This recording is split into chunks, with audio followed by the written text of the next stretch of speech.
comentar com você neste vídeo sobre a derrota do Fortaleza para a equipe do Vasco da Gama no Castelão. Uma derrota extremamente dolorosa, né? Gente, de certa forma, em certa medida, uma derrota que é uma verdadeira tragédia, né? Mas é também necessário que a gente fale sobre, né, a vitória do Vasco da Gama, né? Que soube trabalhar muito bem em desvantagem, protegeu muito bem o seu campo de defesa e conseguiu um resultado bastante importante para a recuperação do Vasco da Gama na temporada, né? Então, é importante deixá-lo claro, né? O Vasco da Gama também venceu o jogo. Não foi somente o Fortaleza que perdeu. Dito isso, importa falar sobre os problemas dessa equipe do Laio, que não são problemas quaisquer. São problemas muito sérios, né?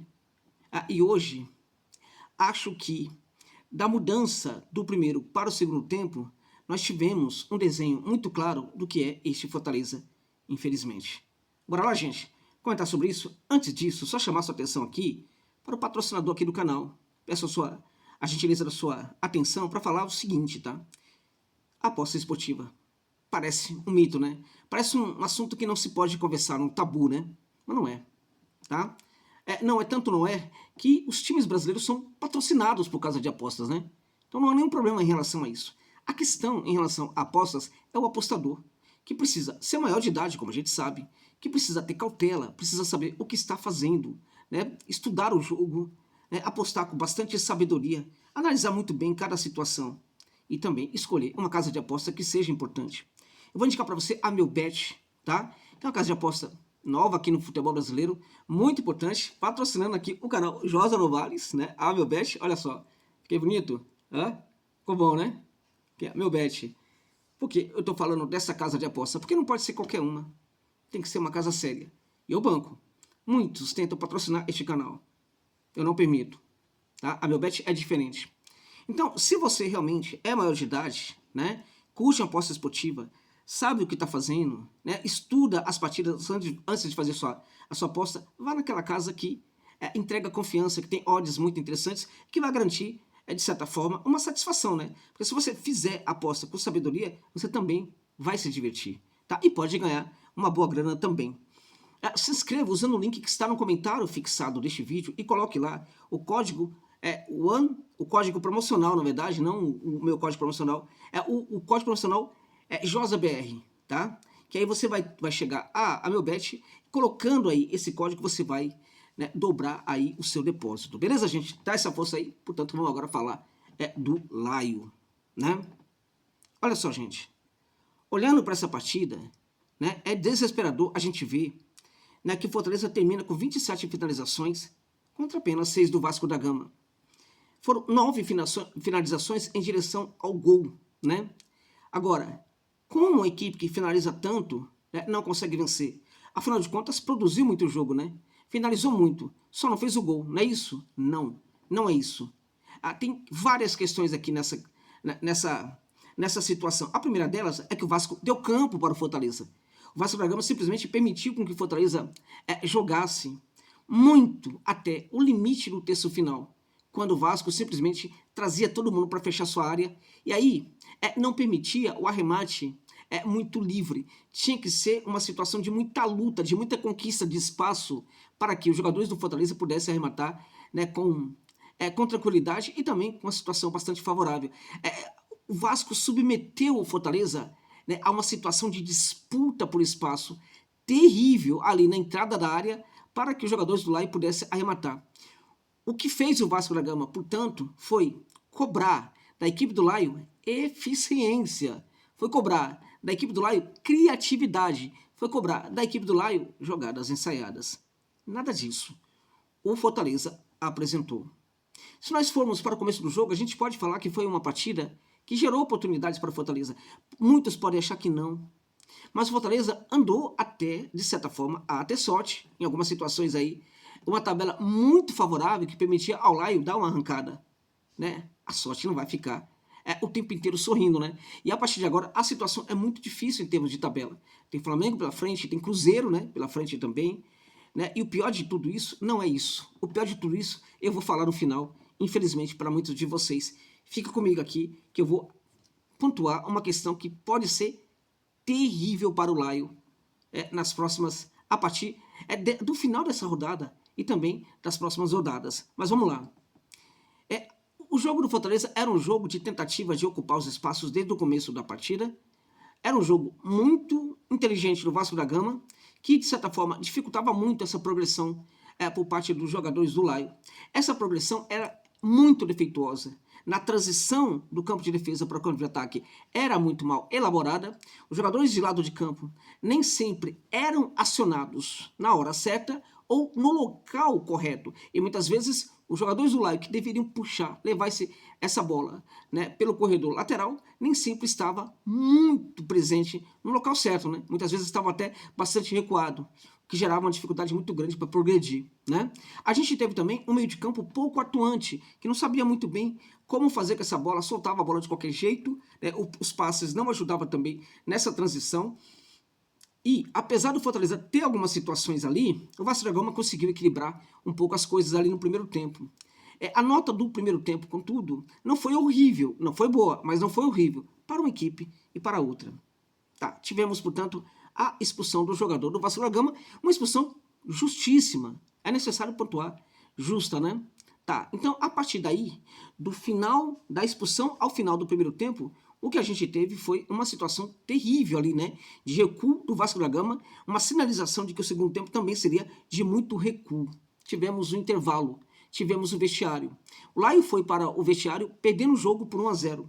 O Laio foi para o vestiário com um jogador a mais, né? O Laio foi para o vestiário com o seu adversário sinalizando qual seria o jogo que praticaria no segundo tempo.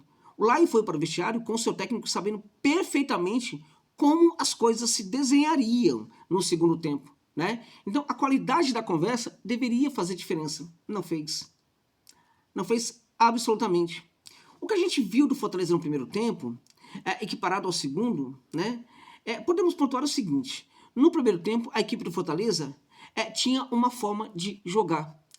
Porém, parecia em muitos momentos que era uma forma dos próprios jogadores. Não parecia nada, que não tinha nada a ver com o técnico, né? A maneira como a equipe quebrava um pouco a bola, quando chegava no terço final, mostrava que não havia jogadas ensaiadas, ou se elas foram feitas, né? Os jogadores não estavam conseguindo executar, né? Mas os jogadores aparentemente se perdiam no esquema, né? Você não tinha uma transição muito bem para o campo de ataque muito bem feita, você não tinha uma recomposição também muito bem feita, você não tinha um trabalho pelo meio aceitável, você não tinha, por exemplo, jogadores atacando os espaços que eram cedidos pelos jogadores do Vasco da Gama, não tinha nada. O que tinha era jogadores procurando uma forma de jogar, não um esquema tático. Mas o Laio até que jogou no primeiro tempo, minimamente, mas jogou. Foi para o vestiário, voltou do vestiário com uma orientação de como deveria jogar. E sob orientação da comissão técnica, essa equipe do Fortaleza parece que jogou ainda pior, né? Ainda pior do que no primeiro tempo, né? E é muito importante que a gente pontue aqui. O Palermo está perdido, completamente perdido. E o Palermo é um técnico, gente, que, na verdade, quando ele foi buscado, né, houve ali talvez uma ideia de que vamos buscar o novo Vojvoda. Vamos fazer a diferença? Olha, os nomes que a gente aqui jogou aí na mídia, tá? Jair Ventura, tantos nomes estranhos, né? E a gente vai lá e busca o Palermo, né? Mostrando que somos diferentes, né? Foram muito precipitados, não analisaram direito o perfil do Palermo, né? O Palermo é um técnico de altos e baixos. O Palermo é um técnico que, a despeito de ter vencido lá no Olímpia um título paraguaio, nos piores momentos, inclusive, do Libertad dos últimos 20 anos, né? E um momento terrível também do Cerro Porteño, que vem se recuperando, diga-se, tá? Mas o Olímpia, que era melhor que o Cerro Porteño, só tinha o Cerro Porteño com quem competiria no Campeonato Paraguaio. Ganhou o título com o Palermo, né? Isso não significa que o Palermo seja um técnico do nível do que era o Vojvoda, porque hoje também não é grande coisa, né? Então, a gente foram lá e buscaram o Palermo, jogaram o Palermo aí para todo mundo, porque se desse certo, eles seriam novamente gênios, né? Será que pensaram no que fizeram mesmo? Foram buscar um técnico que, se fosse analisado a maneira como a equipe do próprio Olímpia jogou, né? Em alguns momentos no Campeonato Paraguaio, esse técnico não seria contratado, tá? Buscaram o Palermo, poderia dar certo, seriam gênios, né? Não deu certo até agora, né? E aí, o que se faz com esse técnico? Manda embora? Vai trazer quem para o lugar, né? Eles vão mandar embora o técnico? Né? Eles, né, que ainda se vangloriam do fato de serem dirigentes diferentes, a situação é bastante complicada. Mas talvez o Palermo não consiga dar conta do recado. E aí, gente, eu quero, né, interromper a reflexão de vocês aí, que já estão pensando em colocar nos comentários, né? Time horrível, com esse time não dá, né, com esses jogadores não dá, não é possível e tudo mais. Eu digo para você, não são jogadores. Você acha mesmo que o time do Mirassol tem jogadores melhores do que o do Fortaleza? Você acha isso de verdade? Fala sério, você queria o elenco do Mirassol no lugar do elenco do Fortaleza? Claramente que não, né? Por que as coisas dão certo no Mirassol e não dão certo para o Fortaleza, então? Por que a equipe do Mirassol joga melhor, joga bem, e a equipe do Fortaleza não sabe jogar? Por que a equipe do Mirassol pega o Internacional e joga com uma absurda competência e vence em casa, enquanto o Fortaleza perde do Vasco da Gama tendo um homem a mais, empate do primeiro tempo e durante todo o segundo tempo, né? Por que o time do Mirassol consegue e Fortaleza não? A resposta para essa pergunta, eu faço da seguinte maneira: por que o Fortaleza em 2021 conseguia jogar desse jeito, como o Mirassol de hoje, né? E outros times muito melhores do que o Fortaleza não conseguiam jogar? Por que o Santos daquela época não conseguia jogar? Por que o Corinthians daquela época não conseguia jogar como o Fortaleza jogava, né? Porque tantos times não conseguiam jogar e o elenco limitadíssimo do Fortaleza conseguia jogar e produzir resultados, terminando em 4º lugar no Campeonato Brasileiro. Esquema, gente. Esquema tático, por um lado. Outra questão é, muitas coisas no clube trabalham para que, né, o jogo dentro de campo faça a diferença. Tá? Quando o clube está organizado, isso respinga dentro de campo também. Era o que acontecia em 2021. É o que acontece agora com o Mirassol. Foi o que aconteceu durante muito tempo com Defensa e Justiça, com o Independente Del Valle, que nunca tiveram elencos muito melhores do que os gigantes brasileiros, mas duelaram contra os gigantes e conseguiram resultados positivos em várias ocasiões, né? Então veja, paremos com essa história de que são só os jogadores. Olha para esse elenco do Fortaleza. Estão de brincadeira comigo? Não é um elenco ruim em termos de nomes, né? O elenco é ruim porque muita coisa está ruim no clube, né? O Fortaleza está muito mal dentro de campo porque o Marcelo Paes também está muito mal como dirigente. O Fortaleza está muito mal dentro de campo porque outros dirigentes também não estão fazendo um trabalho muito interessante, né? E aí eu preciso falar, a comissão todos os dirigentes do Fortaleza, de certa forma, podem estar fazendo um trabalho, né, ou ruim ou muito distante do necessário, né? Então, eles, quando não fazem um trabalho muito bacana, isso também respinga dentro de campo. Ah, eu não jogo. Não, joga sim. Você joga quando você contrata, você joga quando você chama o jogador para conversar, você joga quando chama o técnico para conversar, chamar o técnico já para conversar, cobrar alguma coisa do técnico, ou ainda continuar com essa história de que aqui não cobra o técnico, porque tem que dar liberdade para o técnico trabalhar, não sei o que tal. É isso mesmo? Para que então existe departamento de futebol? Porque tem gente ganhando salário no departamento de futebol do Fortaleza, se não consegue cobrar a qualidade do trabalho do técnico e também dos jogadores, né? O que está acontecendo com o Fortaleza é muita coisa que a gente não consegue ver de fora, tá? Mas isso também é fruto da desorganização, da derrota do projeto do Fortaleza, que vem acontecendo pouco a pouco, tá? Eu falava no começo, né? No começo não, já há um bom tempo, inclusive tive problemas com muitos torcedores do Fortaleza, né? Há, na verdade, um certo personalismo por parte de alguns dirigentes do Fortaleza, tá? E isso precisa ser combatido. Quando bons dirigentes, né, erravam, muitas vezes erravam porque era algo muito novo, né? Aquilo tudo era novo, né? Então era perdoável, né? A continuidade dos erros, pouco a pouco foi deixando de ser perdoável. Quando isso começou a acontecer, né, era necessário que os amigos desses dirigentes fizesse cobranças para eles, né? Orientasse, chamasse atenção. Não, muitos amigos desses dirigentes se colocaram como se fosse uma espécie de guarda, né? Uma equipe de defesa da imagem desses dirigentes, inclusive reclamando daqueles que criticavam, né, os comandantes, os dirigentes do clube, né? Então, os amigos dos dirigentes, as pessoas próximas, né, as pessoas queridas, deveriam alertar. Né? Ser amigo dele, ser amigo do Marcelo Paes, era falar: Marcelo, toma cuidado com o que está acontecendo, tal, com isso e com isso. Não. Quando o Marcelo errava, eles aplaudiam. Eles também, de certa forma, são responsáveis por isso. Todos, claramente que não. Nem todos. Um ou outro, evidentemente. Alguns, né? Muitos que faziam isso, provavelmente já até mudaram de ideia. Talvez já tenham percebido que erraram muito naquele momento, tá? Não foram todos, alguns apenas, mas existiram alguns que ficaram ao lado do Marcelo Paes nas vezes em que ele errava, justificando os seus erros, no lugar de tentar conversar com o dirigente para mostrar para ele o que estava errado, tá? Então o Fortaleza também é resultado de tudo isso, tá? É muito difícil, aparentemente, para o Marcelo Paes reconhecer seus erros. Ora, ele ficou muito tempo, né, com seu ego sendo inflado. Quando ele errava, todo mundo batia palma, né? Ele simplesmente, num certo momento, passou a priorizar muito, né, as suas conferências, né, as suas falas pelo Brasil inteiro, tal, né? Quando isso passou a acontecer, ele foi criticado como deveria pela comunidade de Fortaleza, por essas pessoas que estavam percebendo o que estava acontecendo. Não, essas pessoas gostavam disso, né? Porque presumiam que o Marcelo Paes, né, fazendo palestras pelo Brasil inteiro, era o Fortaleza se apresentando nesses locais do Brasil, né, e fazendo as palestras através do Marcelo Paes. Tá aí o que vocês queriam. A coisa tá muito feia, gente. Tá muito feia. E tudo isso entra em campo. Dentro do jogo, a gente teve jogadores no segundo tempo que não sabiam o que fazer com a bola, né? Jogadores que não sabiam progredir, que não sabiam atacar os espaços. O Vasco da Gama soube fechar muito bem os espaços e aí deixava os jogadores do Fortaleza chutar de longa distância ou ganhar, né, algum tipo de espaço com muita luta dentro da área, tá? Situação que o Fortaleza até quase conseguiu fazer um gol, mas vamos combinar, não seria justo que conseguisse sequer empatar essa partida, porque o Vasco da Gama mereceu a vitória. E agora, como é que vai ficar? A questão é, tem de reagir, precisa reagir. Vai conseguir? Qual é o problema maior para Fortaleza? O problema maior para Fortaleza está na tabela, gente, tá? Porque quando a gente olha para a tabela neste momento do Brasileirão, a gente percebe que a coisa não mudou muito, tá? Nós temos ali Sport Recife, Juventude, Fortaleza e Vitória. O problema para o Lion, neste caso, é que o Santos começa a sair fora desse grupo, né?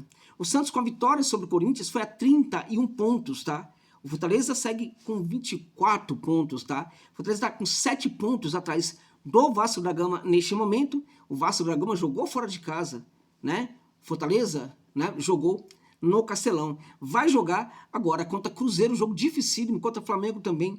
O próprio Vitória tem um clássico, né? Tá com a mesmo número de jogos, vai ficar com um jogo a mais, mas pode perfeitamente vencer o Bahia, pode empatar com o Bahia, e aí ficar até mais um ponto aí à frente do Fortaleza, ou 4 pontos à frente do Fortaleza, tá? Agora, mesmo que o Fortaleza supere, né, o Vitória, ainda vai seguir na zona do rebaixamento. Então tem que fazer a sua parte e torcer, sabe para quem? Para que Internacional não faça dele. Quem? Internacional. Para que o Atlético Mineiro não faça a sua parte. O Atlético Mineiro, tá? Para que a equipe do Grêmio não faça a sua parte, tá? Para a equipe do Santos também não fazer a sua parte. Ou seja, olha os times que precisam se dar mal para que o Fortaleza, se fizer tudo corretamente, vai se dar bem. É difícil, né? Então, sinceramente, gente, a segunda divisão tá próxima sim. Dá para salvar? É possível, dá para salvar. No futebol tudo é possível. Mas neste momento, não parece que é o que vai acontecer, tá? Muitas coisas precisavam acontecer. E se muitas coisas acontecerem agora, talvez já não dê mais tempo. Né? Se os dirigentes resolverem fazer tudo certo a partir de agora, talvez já não dê mais tempo para arrumar a casa. Agora, como eles vão fazer tudo certo a partir de agora, se até agora tudo que eles fizeram foi errado? Como? A situação do Lion é terrível. Minha tristeza profunda, né? E também a minha solidariedade à torcida do Fortaleza, que não merece o que está acontecendo.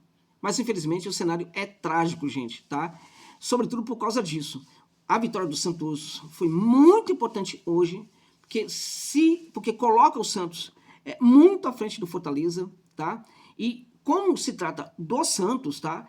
Tem um baita elenco, tá? Tá muito mal, mas tem um baita elenco. É possível que, mesmo sob o comando do Vojvoda, essa equipe consiga se salvar, tá?